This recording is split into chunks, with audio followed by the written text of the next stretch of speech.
Welcome back to the True Success Podcast. I'm Dan. And I'm Jake. Around here, we live by a straightforward formula for what we call true success: great lifestyle plus the money to support it, multiplied by the time to actually enjoy it. Today, we're tackling a question that most people secretly wonder but rarely ask out loud when vetting an advisor. Does age matter? Well, Jake, I've been in this chair for more than 3 decades. Brian and I founded WMGNA back in 1995. And Bob Dylan had a great line. But I was so much older then. I'm younger than that now. When you've weathered 30 years of market storms, tax law changes, and God knows what else, you gain a kind of youthful clarity that only scar tissue can buy. Dylan quotes aside, Dan, years on the clock are only half the equation. This industry moves at light speed. Tax codes rewrite overnight, tech changes constantly, and new strategies pop up every quarter. I jumped in back in 2021. So we've got both ends of the spectrum here, 28 versus 62. Well, Jake, the battle lines are drawn. I'll make the case for the veteran advisor. And I'll make the case for the next generation. Let's get into it.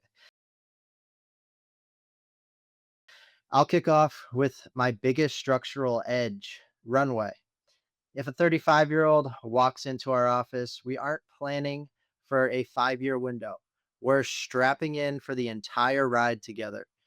Buying that first house, scaling that business, funding college, navigating peak earning years, and ultimately passing wealth to their kids. Having one advisor to walk alongside you for that full 40-year journey, that's massive. Fair point. In fact, that's exactly why we build a multi generational bench at WMGNA.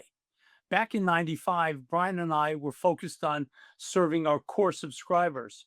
You look up 30 years later, and suddenly we're advising their kids and grandkids. Exactly. Plus, I speak their language natively.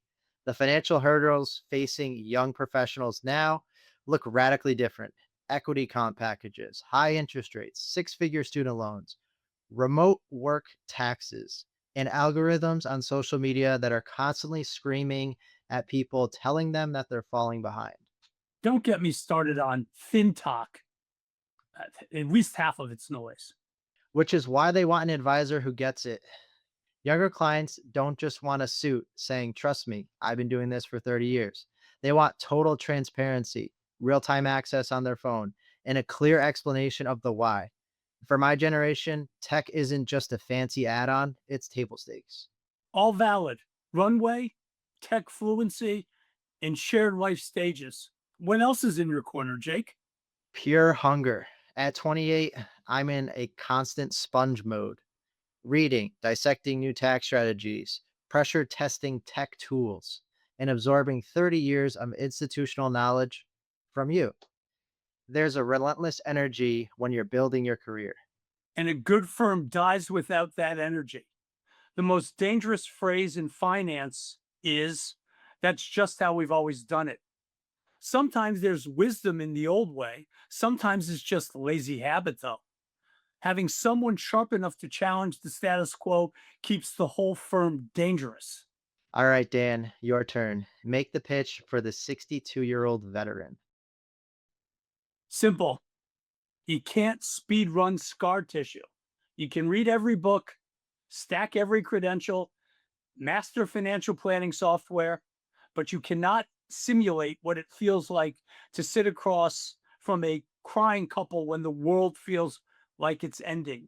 In 30 years, we've guided subscribers through the dot-com crash, 9/11, the '08 great financial crisis, COVID shutdowns, double digit inflation, zero interest rates, and aggressive rate hikes. Every single time the headline screamed, "This time is different." And every single time, human emotion took over. Exactly. A spreadsheet is cold. It doesn't panic. People do. A spreadsheet doesn't lose a spouse, sell a business, face an unexpected medical crisis, or struggle with identity the Monday after retiring. Those aren't math problems, they're human problems with dollar signs attached. After 30 years, you recognize the emotional patterns before the subscriber even realizes they're in one. That's what keeps people from blowing up their life savings at the bottom of a market cycle. Let me just push back for a second. What happens when experience just turns into being stubborn and out of touch?